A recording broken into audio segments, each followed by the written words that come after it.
The twin suns of Tatooine shone intensely over the arena of Mos Espa as engines roared on the racetrack.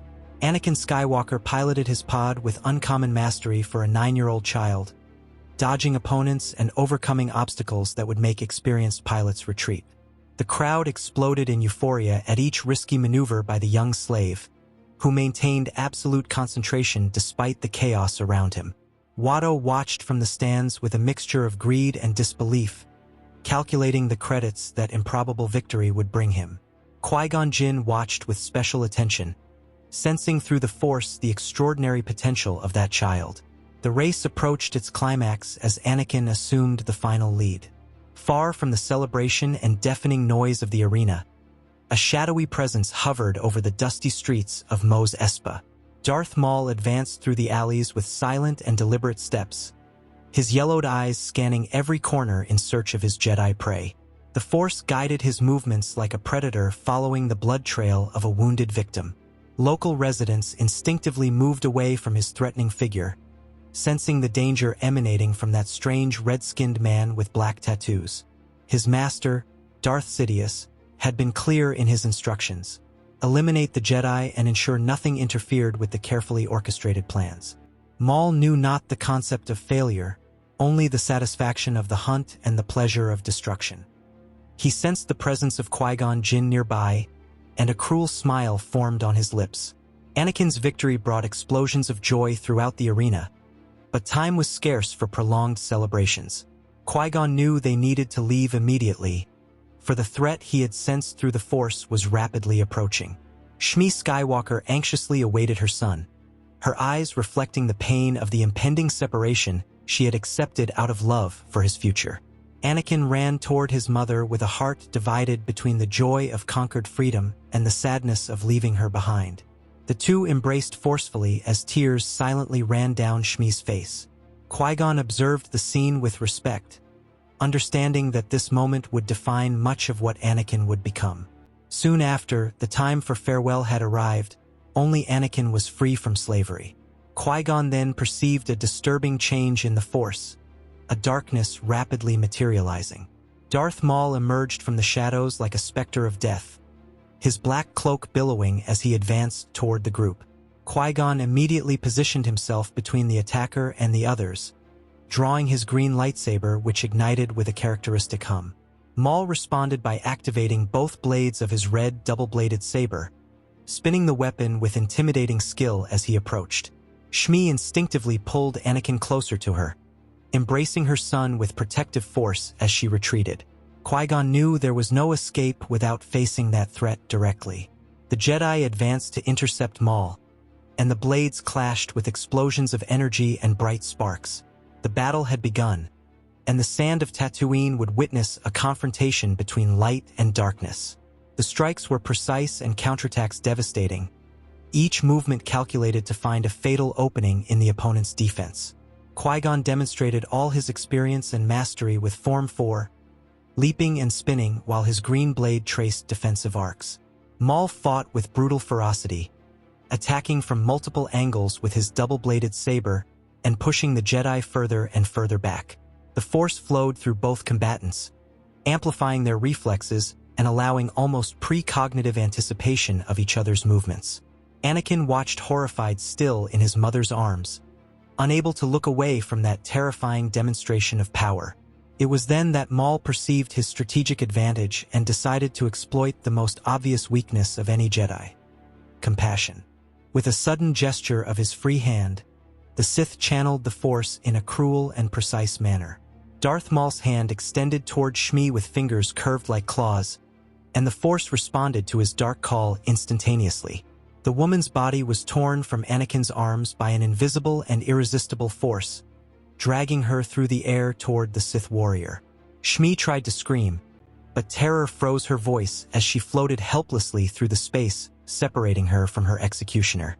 Qui-Gon sensed the manipulation through the Force and turned horrified, but Maul had already prepared his fatal blow with cruel precision. The Sith grabbed Shmi by the neck with his free hand as soon as she came within his reach, suspending her in the air while she fought uselessly against his iron grip. His red saber ignited with a sinister hum and pierced Shmi's abdomen before anyone could react, piercing her body in a brutal demonstration of calculated cruelty. Anakin screamed with all the force of his lungs, a primordial sound of pain and horror that echoed through the surrounding dunes as Maul released the lifeless body that collapsed onto the hot sand, while the boy cried desperately. The pain transformed into something darker within Anakin Skywalker's heart as he watched his mother's body fallen in the sand. Tears burned in his eyes, but a burning rage began to consume his chest like living fire demanding vengeance. The 9-year-old boy silently moved away while Qui-Gon and Maul continued their mortal duel, moving through the shadows with a determination that defied his young age. His small fingers closed around handfuls of hot Tatooine sand, the same soil that had witnessed his slavery and now his mother's death. Maul pressed the Jedi Master with furious attacks, completely focused on eliminating that obstacle standing between him and the fulfillment of his mission. Anakin waited for the right moment with a patience that should not exist in a child, watching the pattern of movement of the combatants. When Darth Maul spun in his direction during an attack sequence, Anakin emerged from his hiding place and threw the sand directly into the yellowed eyes of the Sith warrior. Maul's cry of surprise and pain echoed through the desert as he instinctively retreated, his hands rising to clean his temporarily blinded eyes. Qui-Gon Jinn did not waste that opening that fate had provided through the desperate courage of a grieving child. The Jedi Master channeled all the force through his body and executed a perfect upward strike with his green lightsaber. The blade pierced Darth Maul's body in a brilliant arc, cutting him in half at waist height in a single fluid movement. The expression of shock froze on the Sith's face as the two halves of his body fell in opposite directions, his threat finally neutralized. Anakin watched his executioners fall without feeling satisfaction, only a painful emptiness where his mother should be. Qui-Gon deactivated his saber and immediately ran toward the boy, kneeling at his side while placing a gentle hand on his shoulder. The Jedi Master saw in Anakin's eyes something that deeply concerned him, a nascent darkness that loss had planted in fertile soil. Qui-Gon lifted Shmi's body with reverence and care, carrying her in his arms while guiding Anakin back to Padme's ship.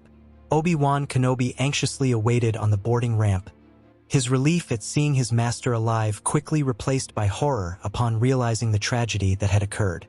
The young Padawan helped accommodate Shmi's body in a suitable compartment while Anakin remained in devastating silence, his eyes fixed on his mother's tranquil face. Padme embraced the boy forcefully, her own tears falling freely as she murmured words of consolation that seemed insufficient before such great loss. The ship took off from Tatooine, leaving behind the desert planet that had taken so much from that innocent child. During the entire journey to Coruscant, Anakin remained beside his mother's body, refusing to leave her alone even in death. The galactic capital received the travelers with its customary magnificence, but no architectural grandeur could alleviate the pain weighing on that small group. Qui-Gon organized a proper funeral for Shmi Skywalker at the Jedi Temple, honoring her as mother of the one he believed to be the chosen one mentioned in ancient prophecies.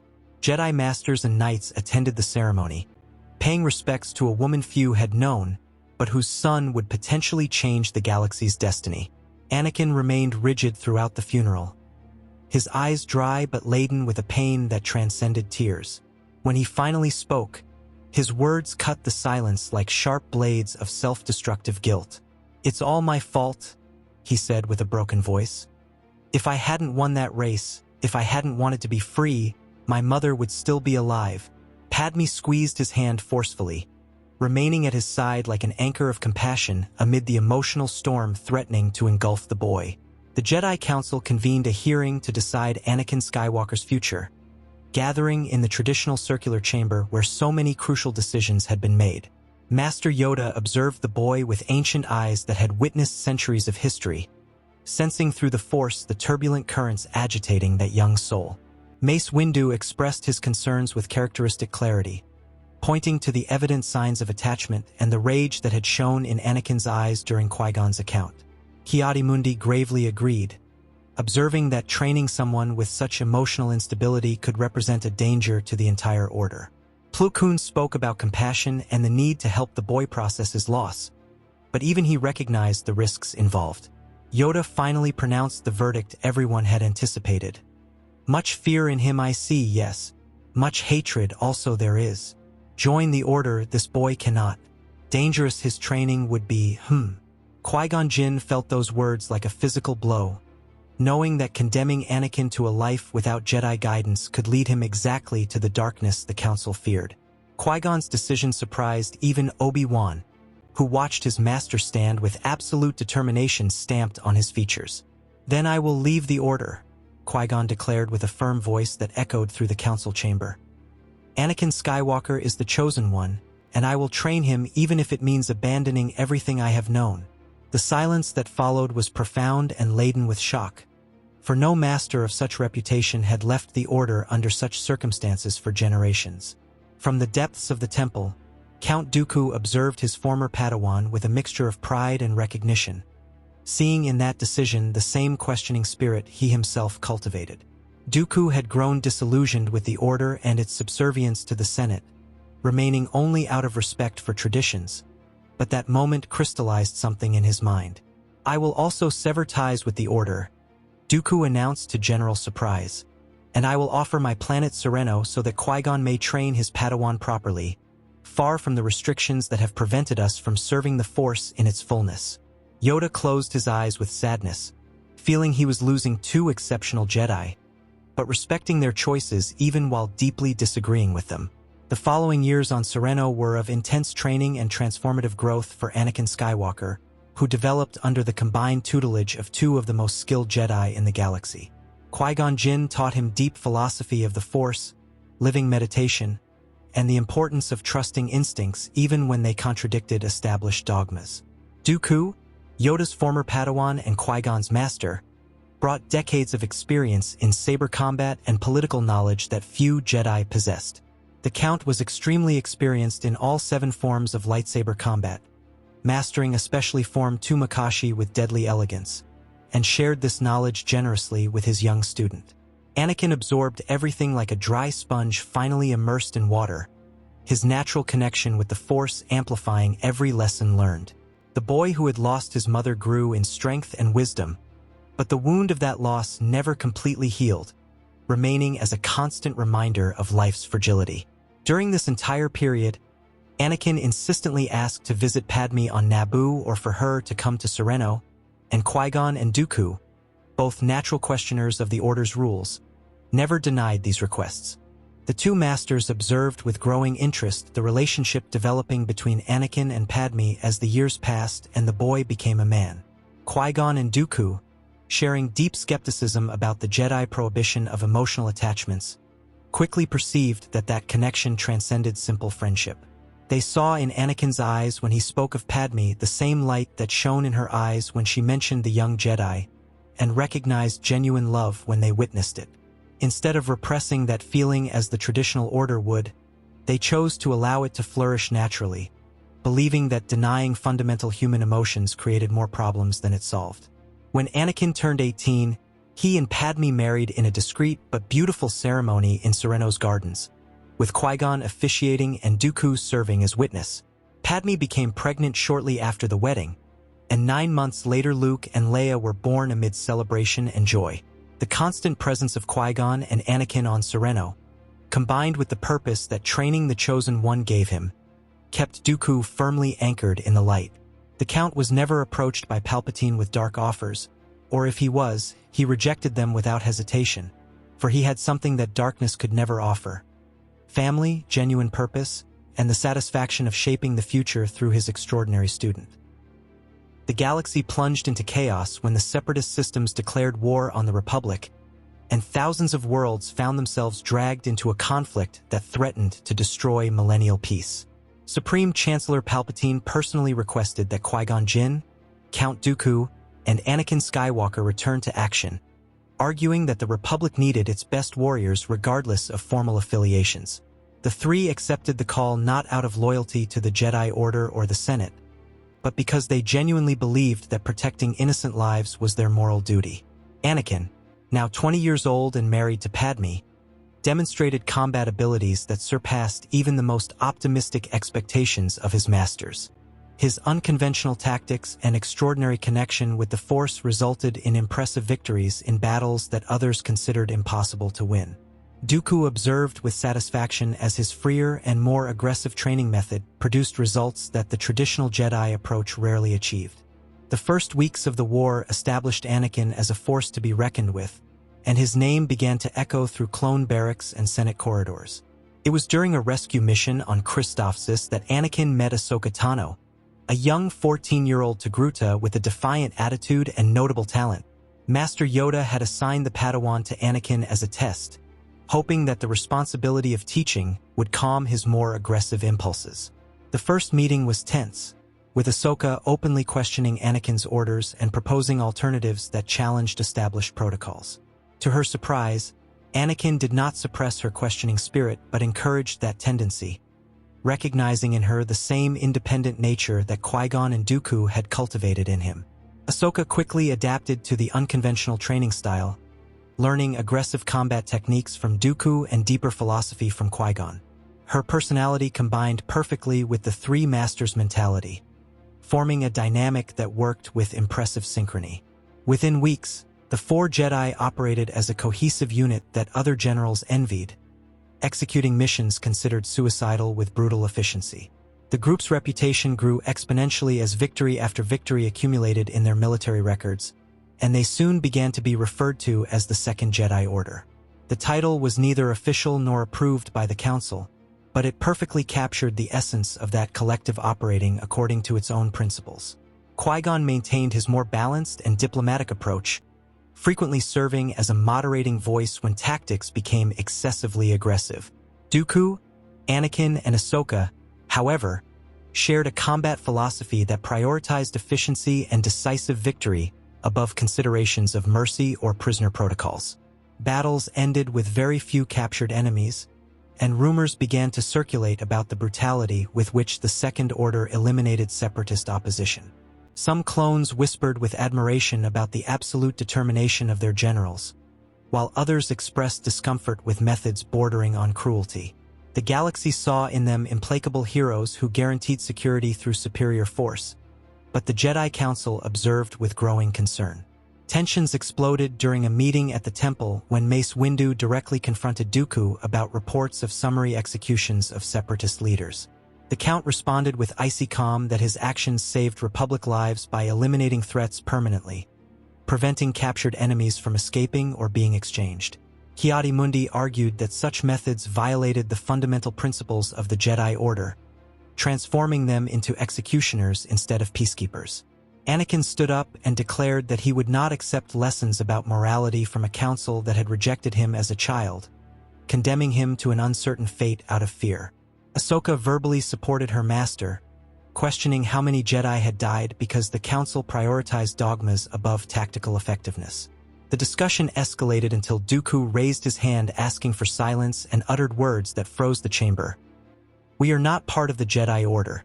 If you are against our methods, notify us and we will immediately withdraw from this war."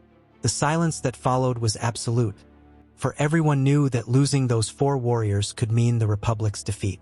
Yoda closed his eyes with regret, but no word of banishment was pronounced, and the meeting dissolved in unresolved tension. Amid the chaos of war, small moments of normalcy offered precious refuge for Anakin's family on Sereno. Luke Skywalker, now 4 years old, ran through the palace gardens with inexhaustible energy, while his twin sister Leia determinedly followed him.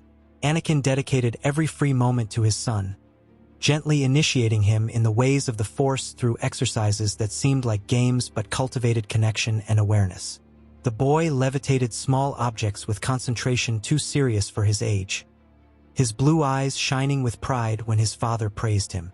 Leia observed these sessions with growing interest until she finally confronted Ahsoka with a demand that would not accept refusal.